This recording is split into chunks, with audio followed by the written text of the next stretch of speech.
Bonjour tout le monde, c'est Raja, professeur de yoga pour yogabyraja.com ainsi que ma page Facebook et Instagram. Alors n'hésitez pas à me suivre. Merci à tous pour votre présence pour ce rendez-vous quotidien.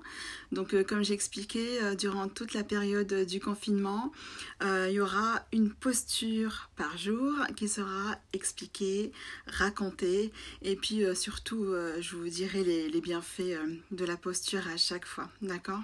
Tout l'intérêt de la pratiquer chez vous avec des variantes pour des versions un peu plus simples et puis des versions un peu plus avancées. Donc moi je suis contente de vous avoir aujourd'hui. Alors namasté, que mon âme salue votre âme.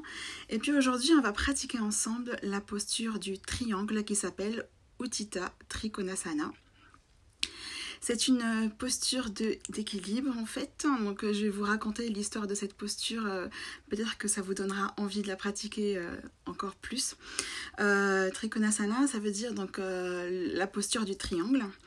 C'est une posture qui se fait debout. Et puis en fait ce que je peux vous demander déjà c'est de préparer des accessoires. Moi je vous ai préparé quelques accessoires, donc ça peut être un seau, ça peut être une boîte de Lego, ça peut être un petit marchepied. Vous en aurez besoin si vous n'avez pas assez de souplesse pour commencer. Aussi, vous pouvez pratiquer cette posture-là avec un mur derrière vous, parce que comme ça vous tiendrez plus l'équilibre pour commencer. Donc, pour les débutants, pour ceux qui n'ont jamais pratiqué de leur vie, donc ceux qui ont aussi des problèmes d'articulation, des problèmes d'équilibre, n'hésitez pas de vous aider d'accessoires, comme je vous avais dit, un petit marchepied, une boîte, quelques livres empilés les uns sur les autres, ou voilà, aussi n'hésitez pas à vous adosser à un mur, d'accord ? Alors, en fait, l'histoire de cette posture, elle est vraiment super parce qu'elle nous représente à tous, qu'on soit yogi, yogini ou pas. C'est l'histoire donc d'un triangle qui est à l'origine de la création de l'univers. Un triangle, donc ça a 3 côtés. Donc le côté qui est en haut, il est représenté par la couleur blanche et ça représente le dieu Brahma, c'est un dieu à 4 têtes. Ce dieu-là, en fait, il a un jour dit, je vais m'asseoir parce que ça va être très sympa comme histoire. Donc ce dieu-là, il voulait créer l'univers avec en fait partant de l'eau. Donc l'eau, c'est l'origine de notre univers selon cette légende. Le dieu Brahma, donc à partir de cette eau-là, quand il a commencé à créer l'univers, il y a 2 gouttes d'eau qui sont partis sur des pétales de fleurs de lotus et lui il s'en est pas rendu compte. Donc une eau qui était vraiment visqueuse comme une goutte de miel et une goutte d'eau qui était plus dure comme un rocher, d'accord? Donc là on a le triangle, la tête, donc c'est le dieu Brahma qui représente l'équilibre, tout ce qui se rapproche de la perfection. La goutte d'eau qui représente la goutte de miel, donc elle représente un démon qui s'appelle Kaitaba. Donc ce démon-là, en fait, il est représenté par le concept Tama. Et Tama, en fait, c'est tout ce qui... il est représenté par la couleur noire. Et cette couleur noire, ça représente le côté fainéant, le côté paresseux, le côté où on ne peut pas bouger, on n'a pas envie, c'est la couleur noire. Donc voilà, c'est notre côté non, j'ai pas envie, j'ai la flemme, je veux pas le faire, ça attendra demain. Ok ? Et puis l'autre goutte en forme de pierre, elle est représentée par la couleur rouge et en fait ça s'appelle le concept Raja. Oui, un peu, on porte le même prénom. Donc en fait ça représente tout ce qui est dynamique, tout ce qui est passionnel, tout ce qui est la bougeotte, voilà. Donc en fait c'est vraiment notre côté feu, d'accord ? Et donc nous, on a tous ces 3 côtés-là. On a à la fois donc l'équilibre qui est en haut. Voilà, la pointe du triangle en haut. L'équilibre, c'est la couleur blanche. C'est ce qu'on recherche tous à avoir en fait au final. Un côté, c'est le côté tamas. Donc c'est le côté de la couleur noire, la flemme, où on n'a pas envie de bouger. Et puis c'est aussi le calme, c'est pas que du négatif, c'est aussi le calme et le fait de se poser. Et puis le côté rouge, le côté Raja, et c'est le côté dynamique, passionnel, où on a envie de bouger. Donc voilà, donc on a vraiment, le but de cette posture-là, c'est de rééquilibrer les trois côtés de notre univers intérieur. Donc le yoga, il va nous aider avec la pratique de rééquilibrer le côté, donc équilibre, parfait, le côté où on bouge beaucoup et le côté où on ne bouge pas du tout, d'accord? Donc voilà, comme je vous avais dit, pour ceux qui viennent de me rejoindre, bienvenue, bonjour, je suis contente de vous avoir avec moi. N'hésitez pas donc de vous munir d'un petit support pour vous poser la main dessus si vous manquez de souplesse ou de pratique.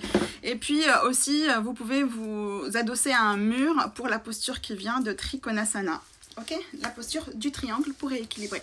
Donc moi, je me mets debout et puis je vais me mettre en place pour commencer la posture ensemble. Donc, avant toute chose, on va commencer par s'échauffer. Ok, donc on se met en posture de la montagne, Tadasana, comme je vous ai expliqué dans une vidéo précédente. Et donc on va vraiment remettre notre ancrage en place. Donc on se met debout. On commence à respirer calmement. Donc on fait une inspiration profonde en gonflant le ventre, sans bouger le haut du corps. Et une expiration profonde qui nous amène à vouloir grandir. Ok, et à vider et à aplatir le ventre. Donc 2 fois, on va commencer la première fois. On inspire, on gonfle le ventre. Avec le nez simplement. On expire uniquement avec le nez et on vide le ventre. Encore une fois, on inspire, on gonfle le ventre. On expire, on vide le ventre. Super. On va joindre les 2 mains et on va les amener jusqu'au plafond et on va essayer de mettre l'intention de pousser le plafond vers le haut en grandissant à chaque expiration. À chaque fois qu'on vide le ventre, on expire. Donc on inspire, on gonfle le ventre, on expire, on vide et on grandit. Super. On inspire, on gonfle le ventre. On expire, on va vers la droite en expirant. Ensuite, on reste avec l'expiration. On retient notre expiration. On revient en inspirant. On expire, on va à l'autre côté, le côté gauche. On reste un petit moment avec l'expiration, le ventre complètement aplati. On inspire, on revient en namasté, les pouces sur la poitrine. Parfait. Maintenant, on va écarter donc, les jambes. Donc là, si vous êtes débutant, n'hésitez pas à vous adosser au mur derrière vous, d'accord, pour mieux tenir l'équilibre. Si vous n'avez pas beaucoup de souplesse, si vous avez des problèmes d'articulation ou de jambes ou d'épaules, n'hésitez pas à préparer un petit support. Ça peut être un petit marchepied, ça peut être une boîte de Lego, ça peut être des livres empilés, ce que vous voulez, ce que vous pouvez, ok? Donc maintenant, moi je vais enlever le tapis pour ne pas glisser. Vous pouvez faire pareil. Ensuite, on va écarter les jambes à peu près 1 mètre, 1 mètre 50, 1 mètre 20, selon votre taille, ok? Donc on va commencer par la jambe droite. Donc je vous montre, donc la jambe droite, voilà. Donc les 2 pieds sont parallèles, le dos il est droit. On va continuer à s'échauffer avant de pratiquer donc Trikonasana qui est difficile. Donc on inspire, on gonfle le ventre et on expire, on remonte la main gauche vers le ciel et on regarde le pouce gauche. On inspire, on gonfle le ventre et on expire, on amène le bras vers le côté en glissant la main droite. On la glisse, hein, on ne va pas appuyer, surtout n'appuyez pas sur vos articulations. Donc on glisse la main et on regarde le pouce gauche, ok? On inspire et on revient. On fait l'autre côté. Donc les 2 pieds sont toujours parallèles, posés au sol, ok? Donc on inspire, on gonfle le ventre. On expire, on remonte la main droite, le bras droit tendu vers le ciel. On inspire, on gonfle le ventre et on expire. On amène le bras droit vers l'autre côté et on fixe notre attention sur le pouce. Voilà, et on n'oublie pas de ne pas appuyer, ok, sur la cuisse et les genoux du côté gauche. On inspire, on expire et on revient. On va pratiquer Trikonasana maintenant. Donc vous allez prendre le support que vous avez préparé, votre boîte de Lego, vos livres, votre tabouret, vos marchepieds, ce que vous voulez. Vous pouvez le mettre à l'extérieur de votre pied par exemple. Ok, donc maintenant le pied droit va aller à 90 degrés. Les deux talons sont alignés. Donc le talon droit, il est aligné avec le talon gauche. Donc on inspire, on ramène les bras vers le haut. On expire et on amène le bras droit sur notre support. Si on manque de souplesse, si on a l'habitude de pratiquer, on peut aller directement sur le sol pour poser le pied. Sinon, si on ne peut vraiment pas aller jusque-là, on peut même rester sur le genou. Ah, mais attention, vous n'appuyez pas sur votre genou, jamais, d'accord? Sinon, vous risquez de vous blesser. Donc, moi, comme je pratique souvent, je peux aller vers le bas. Ensuite, vous allez regarder votre pouce gauche. Si vous avez des problèmes de nuque, si vous avez des problèmes d'épaule, si vous avez des problèmes d'équilibre, malgré que vous soyez adossé au mur, n'hésitez pas à regarder votre pied qui est au sol, votre pied droit, d'accord? Donc, selon vos capacités. Donc, vous regardez et vous restez le plus longtemps possible. Si vous avez envie de le faire en mode fitness, n'hésitez pas à revenir et à faire ça très rapidement, mais à chaque fois à l'expiration on descend, à l'inspiration on revient. Ok, si vous voulez le faire d'une manière yogique, donc avec la méditation, en ressentant vraiment ce qui se passe dans votre corps, et c'est le but d'aujourd'hui, donc vous allez poser, vous laissez votre main posée sur le sol ou sur un support ou sur votre genou sans appuyer, et puis vous regardez vers le haut votre pouce et vous gardez le plus longtemps possible, d'accord? Ensuite, vous revenez et on fait l'autre côté. Donc, les deux pieds sont parallèles, les talons sont toujours alignés, ok? Et là, on va mettre le pied gauche en 90 degrés. Voilà. On inspire, on remonte les deux mains, les deux bras vers le haut, on fixe notre pouce. À l'expiration, on amène notre main gauche à l'extérieur. Donc vous mettez votre support ici, vous le glissez par exemple, vous le mettez là. Et puis si vous y arrivez, vous touchez le sol. Si vous n'y arrivez pas, vous posez votre main sur votre genou sans forcer, sans appuyer, d'accord? Toujours, il ne faut jamais, jamais, jamais se faire mal, hein. Selon votre rythme, tous les jours on avancera 2 mm, il n'y a pas de souci. Si aujourd'hui vous n'arrivez pas à poser votre main sur le sol ou sur le support, peu importe. Chaque jour, avec la pratique, on va gagner en millimètres, on va gagner en espace et en souplesse. Ok?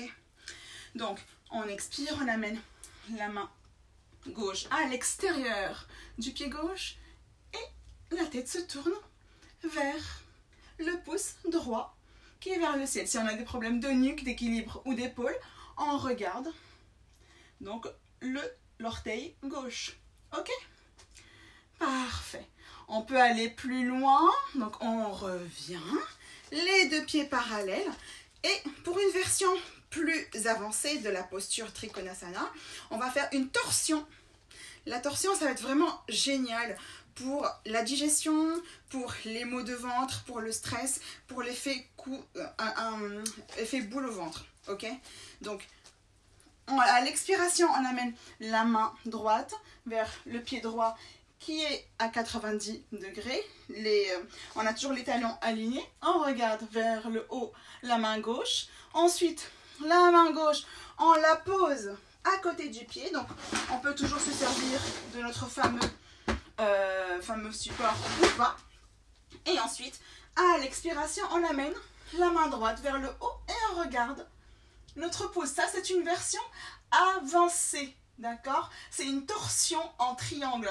Voilà. Ensuite, on amène les deux mains à côté. On inspire, on expire et on revient. Et on fait l'autre côté. La main gauche à l'extérieur, avec ou sans support. La main droite, elle remonte vers le haut. Ensuite, la main droite à l'expiration, elle revient à côté du pied gauche. Et c'est la main gauche qu'on ramène vers le plafond et on fixe avec les yeux le pouce gauche. Voilà. Et on revient normalement et naturellement à l'expiration. Ok, alors vous savez qu'en fait, dans toutes les postures de yoga, on a beaucoup de bienfaits.